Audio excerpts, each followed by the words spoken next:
he will not fight the way Leon Edwards fought Colby. He'll literally try to get him out of there. Oh yeah, which could be his downfall, though, John. It could be, but he's gonna try to take his head off. All right, let's go ahead and let's talk Bo Nickal, man, and Paul Craig. It was not it wasn't the fight that the fans wanted to see, but it was a smart fight by Bo Nickal.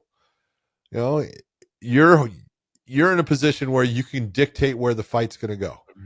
And he did. And he never put himself in a position to sit there and test the ground with Paul Craig, which you got to look and say, that's a smart move. I can stand with this guy on the feet. I can land shots. I'm doing better. I'm winning the rounds. Yeah, he's hitting me every now and then, but I'm cracking him good at times. Why am I going to go to the ground and put him in the area where he is best? If you're looking at the fight as a whole and saying, was that a good fight for Bo Nickal? Yes. It's a fight against a guy who has fought top competition. It's a guy who's very dangerous in a certain area. He's way above the competition that Bo Nickal has fought so far. You know? Yeah. No, he won every round. I agree with the way he fought. I agree with the way he fought. That's all I can say. Is John, it was just if you came to watch a highlight reel Bo Nickal fight, you obviously you won't see anything in the Paul Craig fight.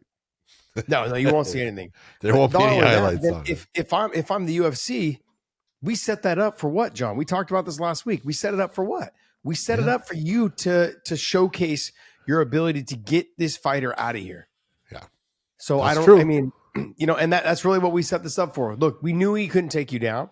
Wasn't gonna be able to sniff a takedown against you, and we were expecting you to go ahead and land some vicious ground and pound, press him to the fence, or do whatever it took, to land big shots. This is why we have said in the past, when everyone was jumping on the Bo Nickal fucking band train, is, hey, you got to give him time. The whole thing with, hey, I'll take on Israel Adesanya right now. You are not ready for that. Okay. This game is a lot different when it gets to that level. Okay. You need to slow the roll, learn, and continue to do the things you're doing. He's 7-0 still. 7-0. He's a baby when it comes to this sport. Okay. He's learning and he's getting better.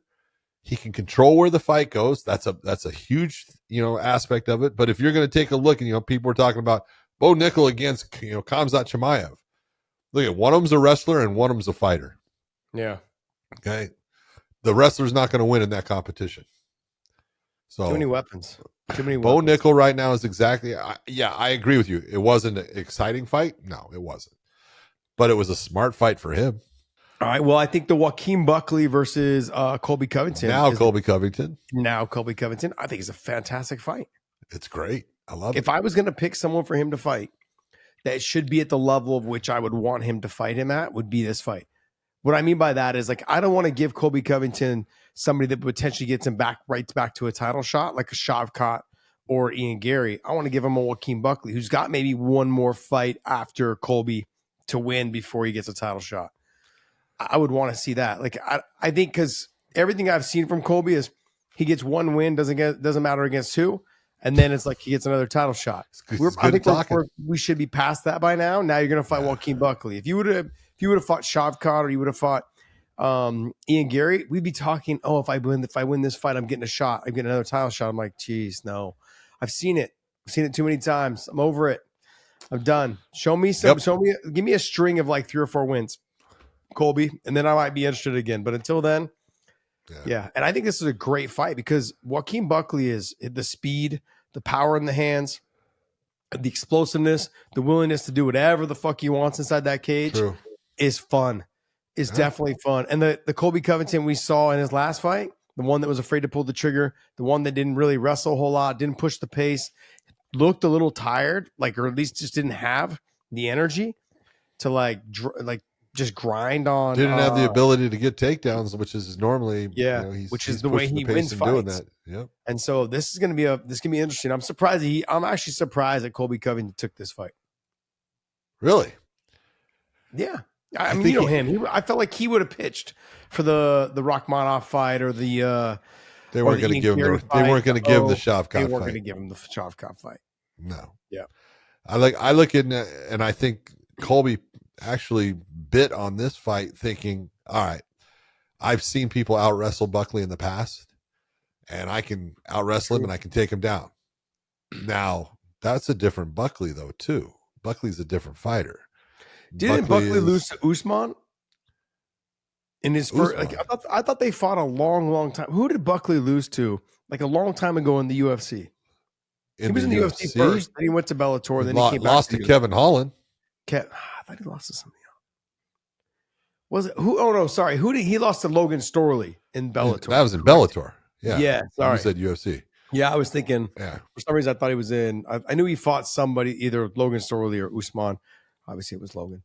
Got it. Yeah. But you can look at that, and say, well, Logan just out wrestled him and just dropped him anytime he wanted, as far as and takedown stuff. Logan's a better wrestler than Colby Covington ever was. Okay, sorry, and Buckley is way better now than he was back then. Buckley's wrestling defense was not great back then. Now. He's not easy to take down. You know what he's else going to make you pay. He found, you know what he found during all that? He found confidence. Yep. Not only did he find confidence, he realized, like, you know what? I can make a decision that I'm going to decide to stay at one weight class, the one that benefits me the most, the 170-pound division. How about I do that? And I can make a run at the title. I agree with you. Up and down, up and down, up and down. No, dude, stay at 170 and have an opportunity to make a run at the title. How fucking genius is that? So this is a good step in the right direction. And I think that he's got a good opportunity to finish, because he will not fight the way Leon Edwards fought Colby. He'll literally try to get him out of there. Oh, yeah. Which could be his downfall, John. It could be, but he's going to try to take his head off. Look, there's one thing. Joaquin Buckley, I love watching Joaquin Buckley fight because he fights. Yep.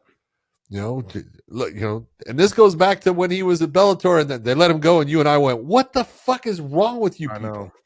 Yeah, the guy fights. That's what you're looking for. 85. He should have been. Can you imagine him and Lima fight? If him and Lima fought at 170, would have been a great fight. I mean, there was guys there for him. What about Roman Feraldo? Was Roman Feraldo 185, 170? No, 170. Yeah, that would have been a great fight. Those two guys. I agree. Buckley and Farrell. There was guys in Bellator that could have. Anyways, I don't. Anyways, doesn't matter. Bellator's gone. Let's move on.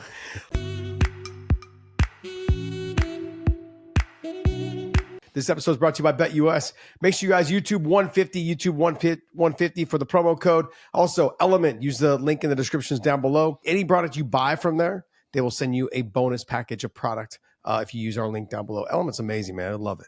And I want to say thank you, man. Thank you guys so much for continuing to support us.